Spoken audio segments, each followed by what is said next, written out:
चलिए गाइस, अब देखिए क्वेश्चन लेते हैं। ये एनसीईआरटी का एग्जाम्पल नंबर 4 है।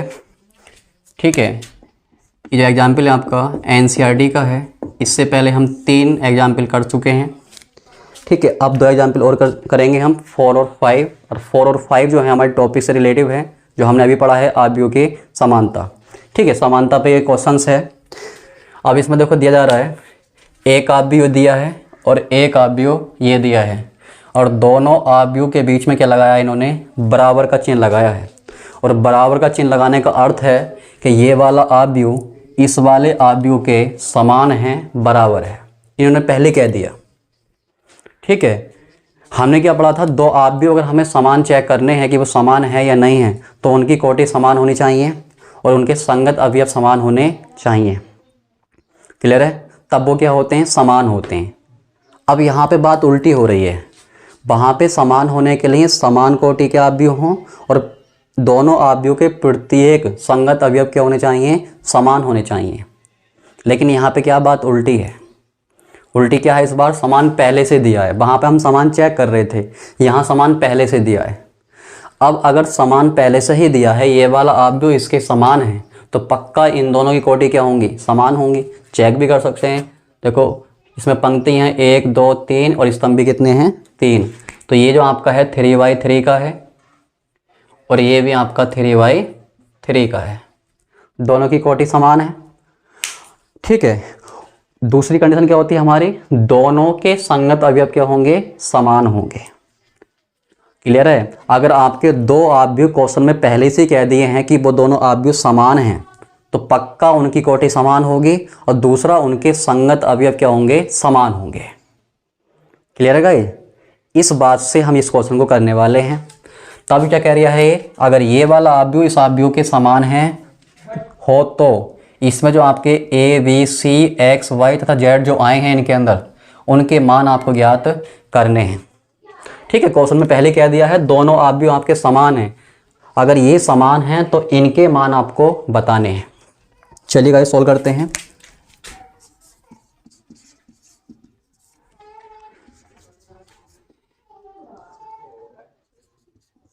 दोनों आव्यूह बराबर हैं,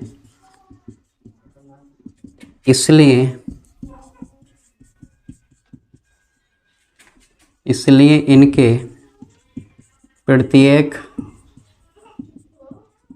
संगत अवयव समान होंगे या बराबर होंगे, बराबर होंगे। ये बात तो क्लियर है भाई? अगर ये बराबर हैं, अगर दोनों आव्यूह बराबर हैं, समान हैं, तो इनके प्रत्येक संगत अवयव क्या होंगे, प्रत्येक संगत अवयव समान होगा। क्लियर है गाइस? उल्टी बात जा रही है इस बार। ठीक है, चलिए करते हैं क्वेश्चंस को। तो देखिए ये वाला जो अवयव आपका x+3 वो किसके समान है, मतलब किसके संगत है, x+3 संगत है इस वाले के, क्योंकि x+3 पहली पंक्ति पहले स्तंभ में है और 0 पहली पंक्ति पहले स्तंभ में है, तो दोनों के दोनों क्या हैं, ये संगत हैं। ठीक है, और अगर ये दोनों आव्यूह बराबर हैं तो इनके संगत अवयव क्या होंगे, बराबर होंगे, चाहे वो देखने में बराबर लगें या ना लगें। ये देखने में बराबर नहीं लग रहे हैं, लेकिन क्वेश्चन में पहले ही क्लियर है कि दोनों आव्यूह समान हैं। अगर दोनों आव्यूह समान हैं तो हमें ये कन्फर्म हो गया कि इनके संगत अवयव क्या होंगे, समान होंगे, चाहे देखने में लगें या ना लगें। Clear guys? तो उस प्रकार से आपका क्या है, यहाँ से x+3 बराबर होगा किसके, 0 के। तो यहाँ से x का मान सीधा निकल जाएगा, प्लस का 3 उधर जाके -3। एक वैल्यू हमारी ये आई। दूसरा z+4 इक्वल होगा किसके, 6 के, क्योंकि दोनों संगत हैं। ये अब संगत वाली बात आपको समझ में आ ही रही होगी। ठीक है, अब यहाँ z निकालो, कितना आएगा, ये 4 प्लस का उधर जाके माइनस करेगा, तो 6 - 4 प्लस का 2 आएगा। तो z की वैल्यू आ गई। नेक्स्ट क्या करेंगे, ये जो आप देख रहे हैं 2y - 7 इक्वल होगा किसके, 3y - 2 के। तो 2y - 7 इक्वल 3y - 2 के। अब यहाँ पे हमें y की वैल्यू फाइंड आउट करनी है समीकरण से, तो क्या करेंगे, y वाले एक तरफ, बाकी सब एक तरफ। तो एक काम करते हैं, y इधर ले लेते हैं 2y, इसको इधर लेके आएंगे तो प्लस का 3y इधर आके माइनस का 3y, ये सब बातें आप जानते होंगे, बराबर -2 है, ये माइनस का 7 उधर जाके +7। यहाँ से यहाँ पे कितना बचेगा 2y माइनस का 3y माइनस का y बचेगा और यहाँ से प्लस का 5। अब हमें y की वैल्यू चाहिए तो माइनस से दोनों तरफ क्या कर देंगे, मल्टीप्लाई कर देंगे, गुणा कर देंगे, तो ये माइनस का क्या बन जाएगा प्लस और प्लस का क्या बन जाएगा माइनस, क्योंकि आप माइनस से गुणा करेंगे ना तो माइनस माइनस प्लस और माइनस से गुणा प्लस पे करोगे माइनस हो जाएगा। ठीक है, इस प्रकार से y की वैल्यू कितनी आ गई -5। नेक्स्ट है, अब देखो ये -6 यहाँ से कुछ मिलने वाला है ही नहीं है। उसके बाद यहाँ पे आइए a -1 किसके बराबर है -3 के, क्योंकि ये दोनों क्या हैं संगत हैं और दोनों आव्यूह बराबर होने की वजह से इनके मान क्या होंगे बराबर होंगे, यानी कि a -1 = -3। अब ये a का मान फाइंड आउट करना है तो -1 को उधर जाना होगा, तो -3 तो उधर चल ही रहा है, ये माइनस उधर जाके प्लस, तो a की वैल्यू हाथ लगी यहाँ से -2। Clear guys. नेक्स्ट 4 मान आ चुके हैं हमारे पास और बचे 2। नेक्स्ट देखिए आपका यहाँ से 2c + 2 किसके बराबर होगा 0 के, 2c + 2 = 0, तो यहाँ से 2c = -2, 2 से 2 कैंसिल होगा एक बार, c की वैल्यू कितनी आएगी -1। मैं समझता हूँ ये वाली बात सबको पता है, ठीक है ना, ये सब जानते हैं इन चीज़ों को, मैं इनको बता नहीं रहा हूँ, क्लियर है, सब जानते हैं इन बातों को। नेक्स्ट जी यहाँ से आइए, अब b -3 बराबर होगा 2b + 4 के, क्योंकि दोनों क्या हैं ये संगत हैं और आव्यूह बराबर होने की वजह से संगत अवयव क्या होंगे समान, तो उस प्रकार से b -3 बराबर होगा 2b + 4 के। अब b वाले एक तरफ कर लो, तो ये प्लस का भी इधर है, इधर लेके आओगे इसको, ये माइनस हो जाएगा, बराबर में 4 है, माइनस का 3 उधर जाके प्लस का 3, तो यहाँ से कितना बचेगा आपका माइनस का b = 7, तो b की वैल्यू कितनी आएगी यहाँ से -7। नेक्स्ट जी कितने मान आ गए हमारे पास 1 2 3 4 5 6 वैल्यू हमारे पास आ चुकी हैं। लास्ट में क्या करेंगे, अतः a = -2 है, v = -7, c = -1, x = -3, y = -5 और z = 2। ये हमारे क्या है आंसर है। लो जी, इस प्रकार से आपके एग्जाम में क्वेश्चंस बनते हैं।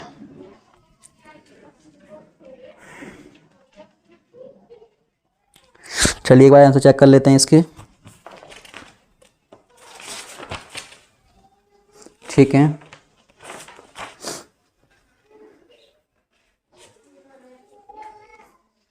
चलिए गाइस नेक्स्ट क्वेश्चन देखते हैं।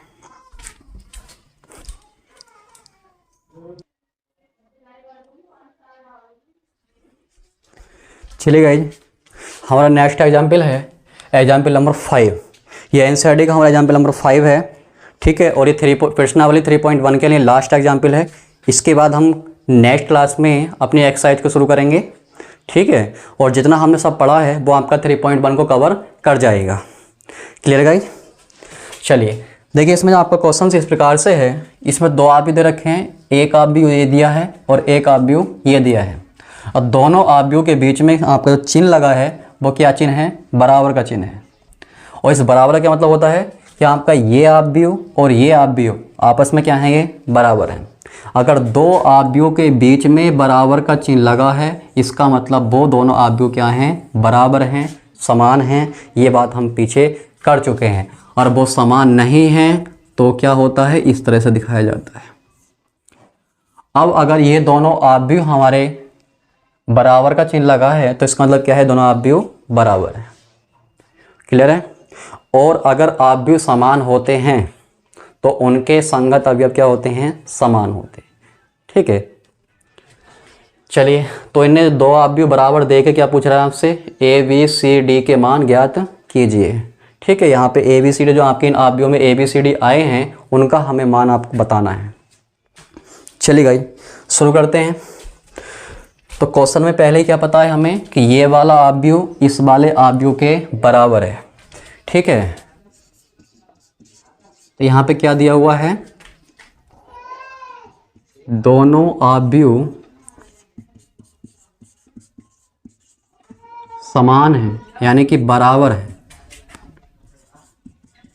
तब इनका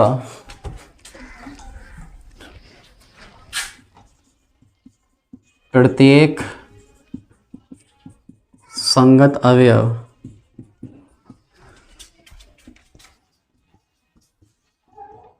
बराबर होगा। अगर ये दोनों आव्यूह आपके समान हैं, दोनों आव्यूह बराबर हैं, तो इनके प्रत्येक संगत अवयव क्या होंगे, समान होंगे। ये बात हम जान चुके हैं इस बात को, ठीक है ना। चलिए, तो क्वेश्चन में ये आपको पता है दोनों आव्यूह समान हैं। अगर आपके दोनों आव्यूह समान हैं तो इनका प्रत्येक संगत अवयव क्या होगा, बराबर होगा। चलिए, उसी बात का हम फायदा यहाँ पे उठाएंगे, उसी से हमारा ये क्वेश्चन हो जाएगा। तो आप देख रहे हैं ये 2ab + b पहली पंक्ति और पहले स्तंभ में है, और यहाँ पे 4 पहली पंक्ति और पहले स्तंभ में है। यानी कि आपका 2a + b और ये जो आपका 4 इस वाले आव्यूह में है, ये दोनों क्या हैं, संगत अवयव हैं। संगत अवयव क्यों हैं, क्योंकि दोनों की स्थिति क्या है, समान है, ठीक है। और दोनों की स्थिति समान होने की वजह से ये दोनों अवयव क्या होंगे, बराबर होंगे, क्योंकि आव्यूह बराबर हैं। आव्यूह बराबर हैं तो संगत अवयव क्या होते हैं, बराबर होते हैं, ठीक है। ये मतलब होता है हमारा। तो यहाँ से 2a + v = कितना मिलेगा, 4। अब देखो इस समीकरण में क्या है, आपके दो बंदे आ रहे हैं जिनके मान हमें नहीं पता है, a भी है और b भी है। ये दोनों मान हमें बताने हैं, ठीक है। अब इन दोनों के मान हमें बताने हैं, तो भैया अगर इस समीकरण में ये दो बंदे आ रहे हैं तो एक बंदे का हमें मान पता होना चाहिए। अगर समीकरण में 3 बंदे हैं और किसी एक का मान निकालना है तो वहाँ पे हमें 2 के मान पता होने चाहिए। मतलब जिसका मान निकालना है उसके अलावा बाकी सभी बंदे के मान हमें पता होने चाहिए, तब उस अकेले बंदे का मान निकल सकता है। तो यहाँ से हम मान नहीं निकाल सकते, ना तो ए का निकाल सकते ना ही बी का निकाल सकते हैं, तो समीकरण मान के छोड़ देंगे। दूसरा, a - 2b बराबर हो किसके, -3 के। यहाँ से भी कुछ नहीं हो सकता। नेक्स्ट 5c - d बराबर 11, यहाँ से भी कुछ नहीं हो सकता, क्योंकि यहाँ भी क्या आ रहे हैं, दो ही अचर, मतलब दो बंदे आ रहे हैं जिनके मान हमें पता ही नहीं है। यहाँ से 4c + 3d = 24, इसे भी समीकरण मान लेंगे। Clear guys. ये हमने समीकरण इसलिए मान लिया क्योंकि हमें यहाँ पे किसी एक समीकरण से किसी बंदे का मान हम नहीं निकाल सकते, क्योंकि हर समीकरण में आपके 2 बंदे आए हैं और उन्हीं के मान हमें निकालने हैं। तो अगर इस समीकरण से मुझे अगर मान लो a का मान निकालना है तो b का मान पता हो, और b का निकालना है तो a का पता हो, और मान तो किसी का नहीं पता। ऐसे आपके इस वाले में c d आए दोनों में, तो मैं c और d दोनों में से किसी का मान पता ही नहीं है और दोनों की बताने, तो किसी एक समीकरण से तो बात नहीं चलेगी, ठीक है। अब अगर तुम्हें याद हो हाई स्कूल से 2 चर वाला रैखिक समीकरण, उसमें आपके 2 समीकरण हुआ करते थे, x + y = 3, 2x + 7, ठीक है। जब आपके 2 समीकरण 2 चर हुआ करते थे, ठीक है, और 2 समीकरण हुआ करते थे, और उन्हें आप सॉल्व करते थे, प्रतिस्थापन विधि लगाते थे वहाँ पे, या फिर विलोपन विधि लगाते थे, या फिर बज्रगुणन विधि लगाते थे। उसी बात का हम यहाँ पे फ़ायदा उठाएंगे। Clear guys. चलिए, तो कोई 2 समीकरणों को पकड़ो, वो सबसे आसान होता है विलोपन, आप जानते होंगे, विलोपन ही हम लगाएंगे। तो यहाँ पे समीकरण 1 और समीकरण 2 में देखो आपके जो बंदे हैं वो समान हैं। मतलब जो इसमें भी देखो a भी आया है, मान लो ये 4 है, मान लो ये फॉर एग्जाम्पल अगर ये x y के स्थान पे a भी मान लो तो ये हमारे चर हो जाएंगे, और यहाँ पे भी a भी क्या हो गया, हमारा चर। यानी कि जिनके मान निकालने हैं जो यहाँ हैं वही यहाँ हैं, यानी कि a भी इसमें आया है तो a भी इसमें आया है। तो इन दोनों समीकरण हम विलोपन लगा सकते हैं, पहली पे और दूसरी पे। उसके बाद तीसरी और चौथी पे लगा सकते हैं, क्योंकि दोनों में क्या है, इसमें भी सी डी है और इसमें भी सी डी है, आराम से लगा सकते हैं। अब विलोपन में क्या होता है, विलोपन में हमें किसी एक बंदे को विलुप्त करना होता है, मतलब उसका मान 0 करना होता है, तो दूसरे का मान निकल जाता है। तो क्या करेंगे, देखो या तो b को 0 कर लो या फिर a को 0 कर लो, जैसे आपकी मर्जी। तो मैं b को कर रहा हूँ और b कैसे 0 हो जाएगा भाई, यहाँ पे देखो b कितना है, प्लस का b है और यहाँ पे माइनस का 2b है, यानी कि यहाँ पे एक b और यहाँ पे 2b। अगर इनको 0 होना है तो दोनों के मान क्या होने चाहिए, बराबर होने चाहिए। तो इसलिए मुझे यहाँ पे b का 2b करने के लिए समीकरण 1 पे 2 से गुणा करनी पड़ेगी। विलोपन सभी को आता होगा, ठीक है ना। अगर मुझे दोनों के मान बराबर करने की, यहाँ क्योंकि यहाँ पे 2b है, अब यहाँ भी 2b बनाना पड़ेगा, तो मुझे समीकरण 1 में 2 से गुणा करनी पड़ेगी। क्लियर है। तो मैं यहाँ पे लिखूँगा समीकरण 1 में 2 से गुणा करके समीकरण 1 वे 2 से, समीकरण 1 में 2 से गुणा कर लो तो 2 दूनी, और गुणा करने का मतलब क्या होता है समीकरण पे भाई, समीकरण में जितने भी बंदे आए हैं, जितने भी पद हैं, सभी पदों को 2 से गुणा होनी है। मतलब इसको भी 2 से गुणा करेंगे, इसको भी 2 से करेंगे, इसको भी 2 से करेंगे, दोनों साइडों में जितने भी पद होते हैं सभी को गुणा करनी होती है। तो 2 की गुणा 2a से आपका 4a आएगा, 4a, यहाँ पे प्लस का 2v इज इक्वल टू 2 चौक 8। यहाँ समीकरण 1 है और समीकरण 20 के नीचे लिख लो a माइनस 2v बराबर -3 समीकरण 2। ऐसा करते थे, फिर लाइन इस तरह से खींचते थे आप लोग, ठीक है। ये ऐसे करते हैं आप समीकरण 1 मतलब समीकरण 1 में 2 से गुणा करके समीकरण 1 व 2 को जोड़ने पर, क्योंकि जैसे ही आप इनको जोड़ोगे ये प्लस का b और ये माइनस का 2b 0 हो जाएगा। ऐसे कर सकते हैं या फिर ऐसे कर सकते हैं। काफ़ी टीचर ऐसे ही बताते हैं, काफ़ी टीचर आपके सीधा जोड़ दो, क्योंकि हमें दिख रहा है एक प्लस पे एक माइनस पे है, जोड़ने पे 0 हो जाएगा। और मतलब दोनों प्लस के होते या फिर दोनों ही माइनस के होते तो घटाने पे 0 हो जाता। क्लियर है ना, क्योंकि 0 होने के लिए एक बंदा प्लस और एक बंदा माइनस होना चाहिए। सिंपल साफ दिख रहा है यहाँ पे, ये जोड़ने पे हमारी कहानी बन जाएगी। जोड़ने पर हमारा ये वाला पद कैंसिल हो जाएगा, प्लस 2b माइनस 2b 0 खत्म। ये प्लस का 4a और a के कितना जाएगा 5a बराबर प्लस 8 माइनस 3 प्लस 5 मिलेगा। 5 से 5 एक बार कटेगा तो a की वैल्यू हाथ आएगी 1, a आ गया। अब आप समीकरण 1 या 2 में किसी एक समीकरण में a का मान डाल दीजिए, b मिल जाएगा। किसी में रखो आप, 1 में रखो या 2 में रखो, दोनों से b का मान समान आएगा। तो हम यहाँ पे लिखेंगे a बराबर 1 समीकरण 1 में चलो 1 में रखने पर लगाइए 2 मल्टीप्लाई a के प्लेस पे a का मान 1 आ गया, plus v is equal to 4, तो v is equal to 4 plus का 2 उधर जाके माइनस का 2, तो यहाँ से फाइनली आपका v की वैल्यू कितनी आई, प्लस का 2। क्लियर भाई। इस प्रकार से हमारा क्या हुआ, हमारे हाथ लग गए a और b के मान, a भी आ गया और b भी आ गया। अब बात किसकी आएगी, c और d की। तो समीकरण 3 और समीकरण 4 को भिड़ाइए, तो किसी एक को काटना है। तो हमें दिख रहा है साफ, समीकरण 4 में देखो 3d है और समीकरण 3 में आपका 1d है। दोनों के मान बराबर करने हैं, क्योंकि हमें 0 करना होता तो जब 0 तभी होंगे जब दोनों बंदों के मान बराबर हों और एक प्लस पे और एक माइनस पे हो, ठीक है। इसलिए मुझे यहाँ पे 1d का 3d बनाने के लिए समीकरण 3 पे 3 से गुणा करनी पड़ेगी। तो क्या करेंगे हम लोग, यहाँ पे समीकरण 3 को संख्या 3 से गुणा करके समीकरण 3 वे 4 से लिखिए। 3 से गुणा करें, समीकरण 3 को 3 से गुणा करनी है, 3 पंजे 15c माइनस का 3d बराबर में क्या रहती है 33। ये समीकरण 3 था आपका। यहाँ से ये ऐसे रहेगा 4c plus 3d is equal to 24 समीकरण 4। अब आपको साफ दिख रहा है ये माइनस पे है और ये प्लस पे है, जोड़ने पे 0 हो जाएगा, जोड़ने पे कट जाएगा, जोड़ने पर तो ये कैंसिल, दोनों प्लस के हैं जुड़ जाएंगे। 15 4 19c बराबर दोनों प्लस के हैं जुड़ेंगे, 4 3 7 3 2 5 19 तिया 57, 19 तिया 57। तो इस प्रकार से आपका c का वैल्यू कितना आ रहा है 3 आ रहा है।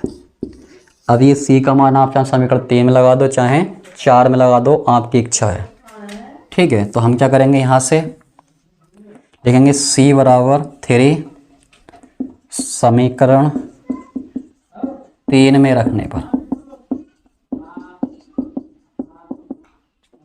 सी बराबर 3 समीकरण 3 में रखने पर लगा दीजिए समीकरण 3, ये रहा 5 गुणा सी की वैल्यू कितनी है 3 माइनस डी बराबर 11, यहाँ से माइनस डी बराबर 11 माइनस ये प्लस का उधर जाके माइनस 5 दिया 15, तो माइनस डी बराबर यहाँ से आएगा -4, माइनस से माइनस कट जाएगा तो डी की वैल्यू कितनी आएगी +4। क्लियर गाइस, तो इस प्रकार से हमारे मान क्या मिले, अतः ए बराबर हाथ लगा हमारे 1, बी बराबर मिला हमें 2, सी बराबर 3 और डी बराबर 4। वो सीरीज बन गई 1 2 3 4, क्या बात है। चलिए, तो ये हमारे क्या हैं आंसर है। आई होप आपको ये क्वेश्चन पसंद समझ में आया होगा। हमने एग्जाम्पल 4 एग्जाम्पल 5 दोनों सेम क्वेश्चंस थे, बस दोनों में अंतर क्या था, पहले वाले में आपके सिंपल मान निकल गए थे, वहाँ पे हमें कोई विलोपन वगैरह लगाने की कोई आवश्यकता नहीं पड़ी थी। बट यहाँ पे क्या हुआ, हमें विलोपन लगाना पड़ा, और आप ये भी समझ पाए होंगे विलोपन क्यों लगाना पड़ा, क्योंकि आप किसी एक समीकरण से किसी एक बंदे का मान फाइंड आउट नहीं कर सकते थे, क्योंकि यहाँ पे 2 बंदे थे। अब 2 बंदों में से एक बंदे का मान निकालना है, दूसरे बंदे का मान पता होना चाहिए, और मान पता ही नहीं है, वो तो निकालना है ना हमें। इसलिए हमें क्या करना पड़ता है, जब आपकी 2 समीकरण आएँ और दोनों में चर समान हो तो वहाँ पे प्रतिस्थापन, विलोपन या फिर बज्रगुण लगा के ऐसा हमने हाई स्कूल में पढ़ा है। ठीक है, वही बात हमने यहाँ पे लगा दी कि समीकरण 1 और 2 को देखा तो उसमें आपके चर क्या थे, ए और बी दोनों में आ रहे थे, ए और बी, तो हमने वहाँ पे विलोपन लगा दिया। और समीकरण 3 और 4 को देखा तो दोनों में सी डी थे, तो वहाँ पे हमें विलोपन लगा दिया। हमारे यहाँ पे इस प्रकार से ABCD का मान हमारे हाथ आए। आई होप आपको ये क्लास पसंद आया होगा। ठीक है, आपको ये क्लास पसंद आई हो तो वीडियो को लाइक करें, हमारे अपने चैनल मोहन सिंह लेक्चर्स को सब्सक्राइब करें और अपने फ्रेंड्स में इस वीडियो को शेयर करें, जिससे ज़्यादा से ज़्यादा आपके फ्रेंड्स का या ज़्यादा से ज़्यादा स्टूडेंट्स का बेनिफिट हो सके। चलिए गाइस, क्लास को यहीं फिनिश करते हैं। नेक्स्ट क्लास में हम 3.1 के क्वेश्चन करेंगे जो NCERT को बिलोंग करेंगे सीधे। क्लियर गाइस, चलिए, जय हिंद, जय भारत।